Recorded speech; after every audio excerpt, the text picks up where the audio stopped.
সকালবেলায় রান্নাঘরে গিয়েই বেশ কয়েকটা আলু আগে সেদ্ধ করে নিলাম। এরপর আলুগুলোর খোসা ছাড়িয়ে ভালো করে পরিষ্কার করে নিয়েছি।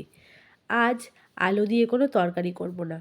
আজকে সকালবেলা উঠে আর ইচ্ছেও করলো না যে রুটির সঙ্গে খাওয়ার জন্য তরকারি করি। তাই ভাবলাম আলুগুলোকে চটকে পেঁয়াজ লঙ্কা আর কিছু মশলা দিয়ে স্টাফিং বানিয়ে আজকে তৈরি করে নিই আলুর পরোটা। এর মধ্যে চাইলে পেঁয়াজগুলো তোমরা ভেজেও দিতে পারো। আটাটা মাখাই ছিল, রুটির মতো আকার করে বেশ বড় সাইজের একটা আলুর গোলা কিন্তু দিয়ে দেব। কম আলুর পরোটা খেতে আমার আবার অতটা একদমই ভালো লাগে না। তো আলুগুলো দিয়ে বেশ ভালো করে মুখটাকে আটকে নিয়েছি। এরপরে সুন্দর করে হালকা হাতে দুপিঠ বেলে নেব।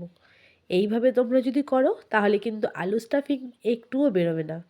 তো আমারও কিন্তু যথারীতি আলু স্টাফিং একটুও বেরায়নি। তো এরপর অল্প